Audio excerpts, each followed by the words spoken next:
Alright guys, welcome aboard now. There is plenty of seating for everyone. There are a lot of extra seats. We have maximum 48 seats. And these bins are released by myself and myself alone in the event of an emergency. I would ask that you please remove any large bags or heavy luggage you may have on these bins and place on the vacant seats or on the floor. The light stuff could stay. The purses, the merces, the hats, the shoes, cameras, clothes can stay. The big bags must stay.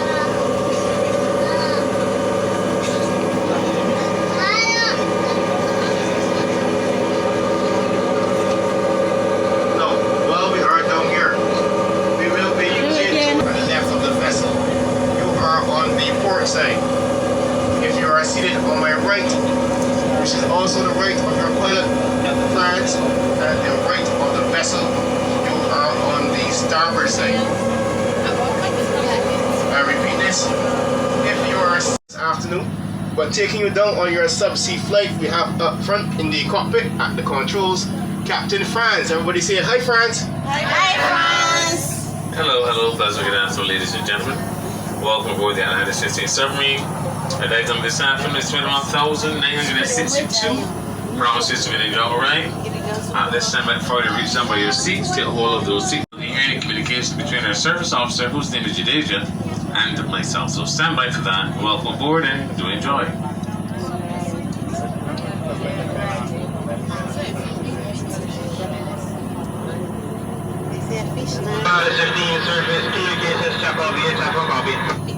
They have it very low and clear. Hold me.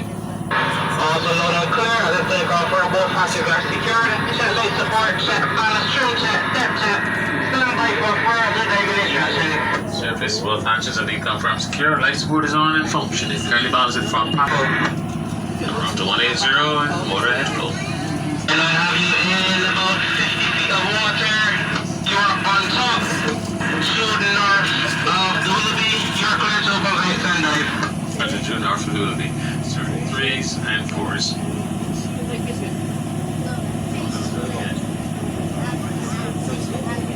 and 4s are open. Roger, 2s and 5s. 2s and 5s are open. 6s and 1s. 6s and 1s open over.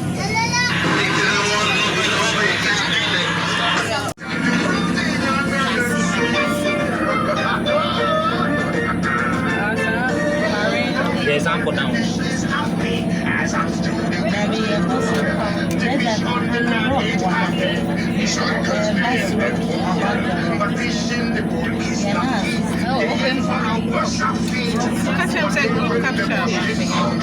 Yes, you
Ladies and gentlemen, welcome to Clark's Reef, also known as Freshwater Bay Reef.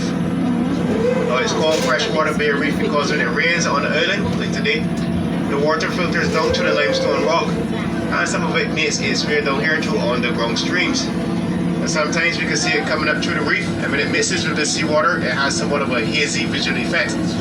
This is due to two reasons. One is the halocline, or the difference in salinity. The second is the thermocline, which is the difference in temperature. Now that little electric blue fish with the black line down its back, that is the blue chromite. They are closely followed by their brown counterparts, the brown chromite. You see plenty of them here. Now the blue and brown chromite are extremely prolific. Guys actually spend the entire day mating and spawning and mating. They have nothing better to do. They've actually been recorded mating up to as many as 10 times per day. Don't ask me who recorded it.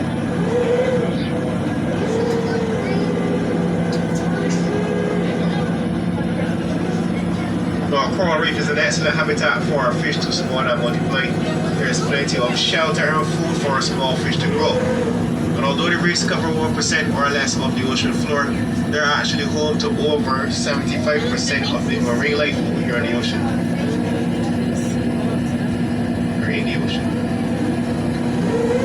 Out here at the port side, I'm seeing a large school of silver sides passing by. Now the silver sides are actually blue in appearance, but they're called silver sides because of the silver reflection you get from them once the sunlight hits them at a certain angle.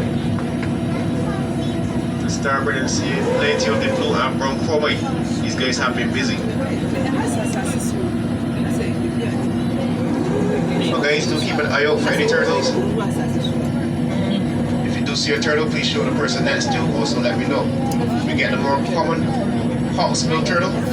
Those were as large as 220 pounds. We also get the green turtles. And the leatherbacks. The leatherbacks are the largest of the group. We have the females growing as large as 1,100 pounds and the males up to twice that size.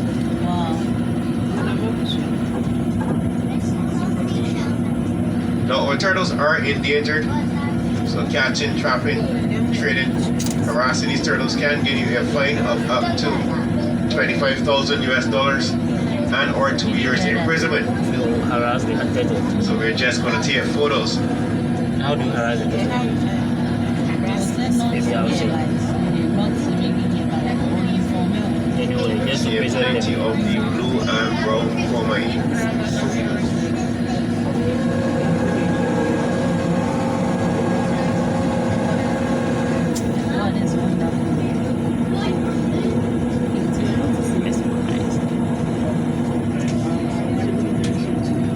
Now on the reef there are basically two types of coral. We have hard coral and soft coral. These corals that we see bending in the current with a more plant-like resemblance, those are the soft corals. These are corals like our feather plumes, or sea fans, or royal corals, and our sea anemones. We also have Barbadians.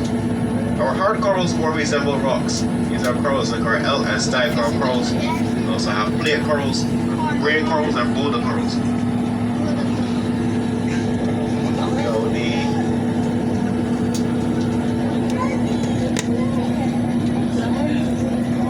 Corals have very simple names. They're actually named after things they physically resemble back on the surface.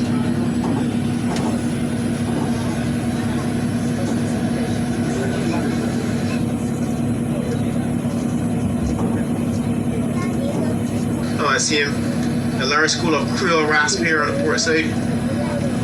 On the starboard as well. These are the green starboard side.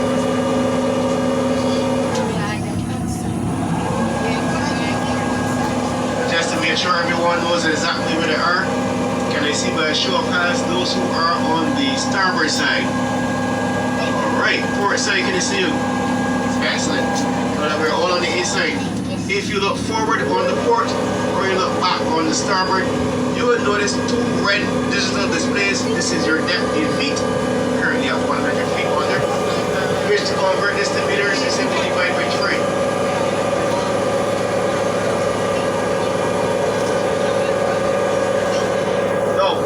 Take lots of photos, videos as well. We encourage you to do so. Collect those memories. I must, however, advise you, your viewport is extremely reflective. If you are taking photos of the fish, of the coral, of the sand, of the water, it is best to have your flash turned off so it doesn't spoil your photo. If you're however taking photos on the inside of each other, of your pilot, of your handsome co-pilot, it's best to have your flash turned on so you get that perfect picture. Turn the flash off. Let's see on. On. You are cautioned that should you take a photograph of your handsome co-pilot, your camera may self-destruct within 5 seconds. You'll be warned. But that photo will be priceless. Ladies and gentlemen, welcome to the seafloor.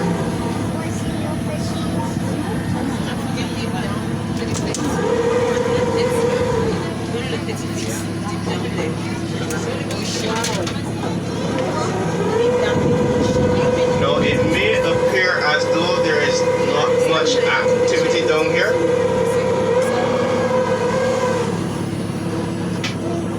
And that is because there is not much activity down here. But do keep an eye out for the bottom dwellers. The stingrays spend the majority of their time on the seafloor feeding on the crustaceans. We also have lionfish in the coral mounds at this depth as well. You see, the deeper we go, the less sunlight penetrates. The coral actually needs sunlight to grow. So the slower the coral grows at these depths, and the less coral there is, the less fish there are. But if you do see a stingray, please show the person next to you. Also let me know.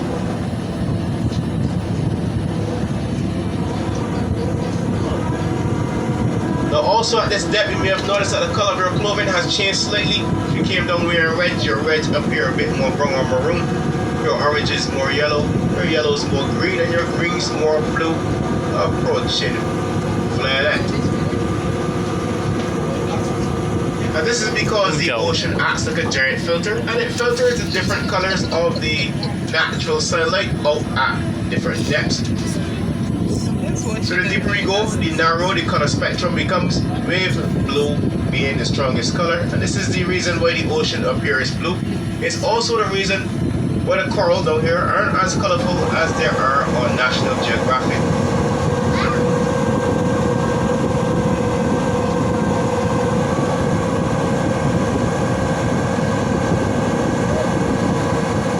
I do have a surprise coming up for you guys. Let me know when you see it.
Welcome to the Lord Willoughby, named after Lord Francis Willoughby, the 5th Baron Willoughby of Harrow, England. Don't worry, we will be turning around so the starboard side can see it clearly as well. Now, Lord Willoughby was also appointed the governor of Barbados way back in the 17th century. And this vessel was once used to ferry fresh water and supplies to and from the Caribbean. However, once the Bridgetown Deepwater Harbour was built, it was no longer needed, it became obsolete, and it was donated by the government at the time to a group of divers who decided that this would be the best resting place for it. So for just over 50 years, the Willoughby has been down here as an artificial reef, and it is one of approximately 200 wrecks we have around the island.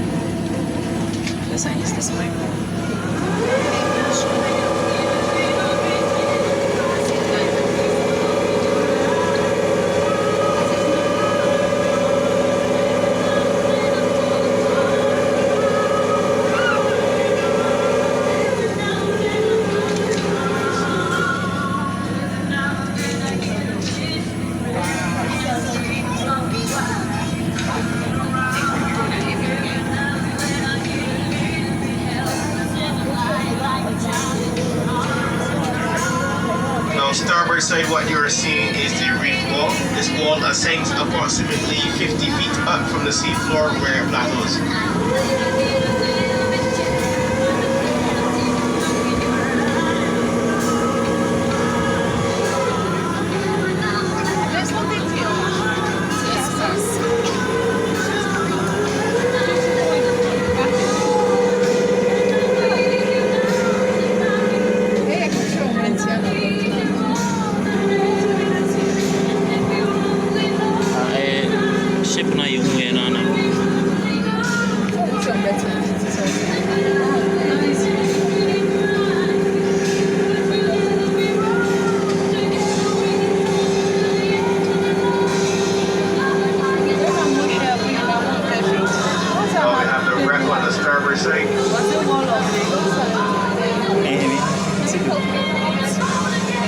The same shape.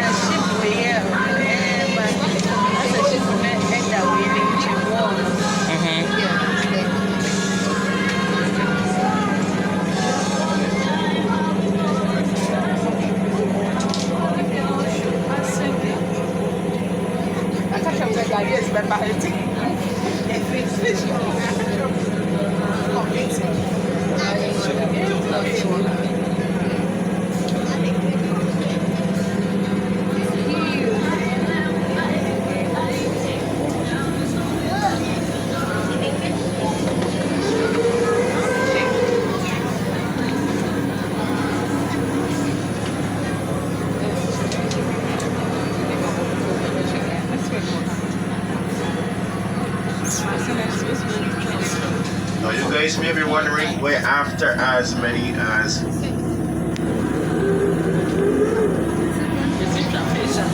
port side, keep your eyes out for a stingray. Look straight down to your viewport. If you do see the stingray, show the person next to you, please. If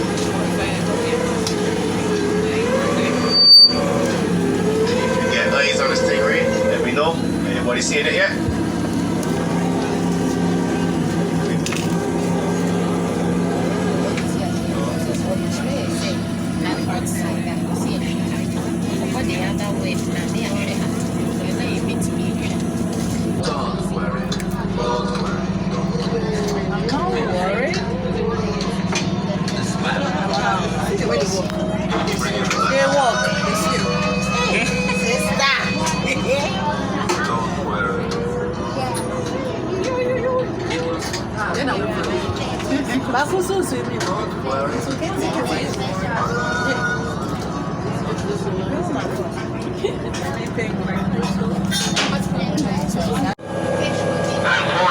Those are the males of the species. The female Creole rasp are completely blue. I'll take a good look at the beautiful Creole rasp now, because as the sun sets, these guys will be going down to the seafloor, burying themselves in the sand and going to sleep.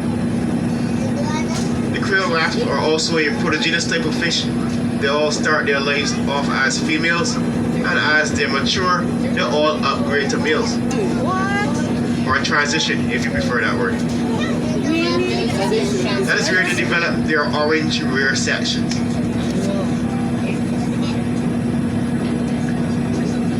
So that little fish with the vertical black and yellow lines looking like a zebra, that is the very healthy appetite.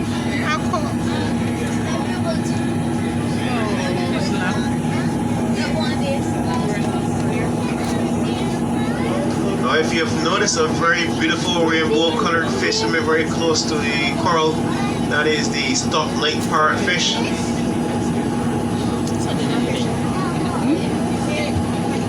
Oh no, here on the starboard side I'm seeing the ocean triggerfish here, swimming along with only its anal and dorsal fin. That is the bottom and the top fin.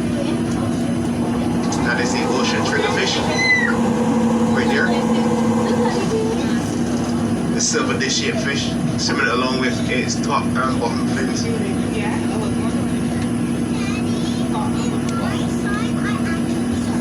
As I was saying, the male parrotfish could sometimes have a harem of females to look after, as many as 7 or 8. And as you could imagine, it would be stressful looking after 7 or 8 females. They say it is stressful looking after one. So when that male parrotfish does succumb to the pressure, and he will, or if that group should split for any reason, the most dominant female left in the group would actually swim away, go through a testosterone spike, and return as a male to lead that group. So yes, they've been doing it down here long before we've been doing it up there. And this process is referred to as sequential mechanism. The fish use it to ensure the survival of their species.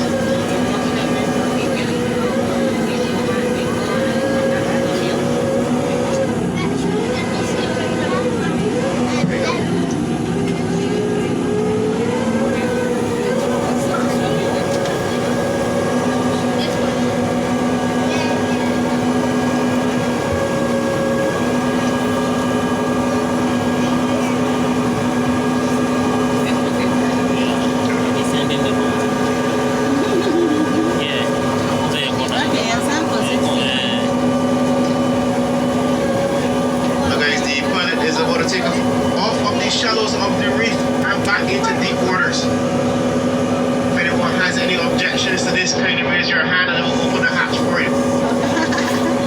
You see a few hands. You may have a reaction.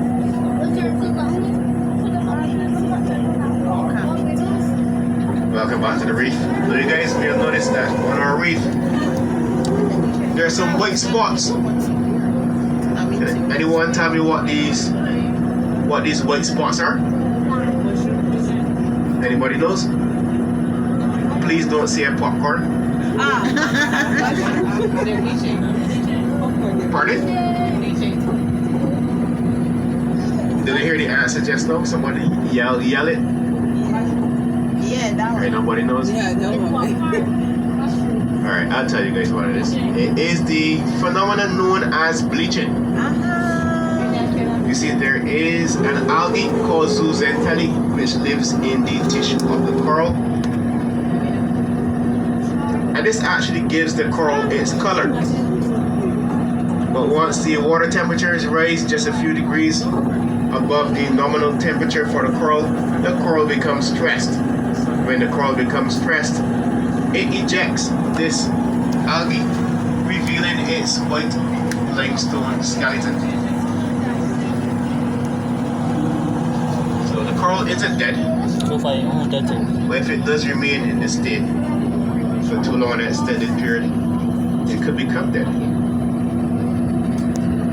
Coral reef usually bounces back well from this, but this phenomenon is more prevalent in Australia on their Great Barrier Reef. They have vast amounts of their reef completely bleached and dying.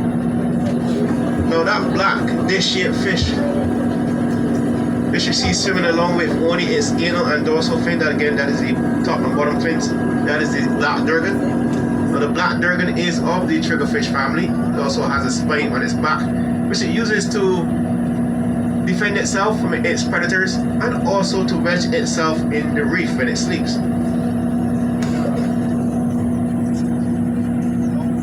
Now, like the chameleon, the black durgan is also able to independently control each of its eyes.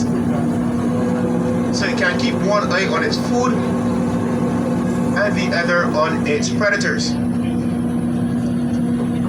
Much like my pilot, who can keep one eye on the wife and the other on the girlfriend.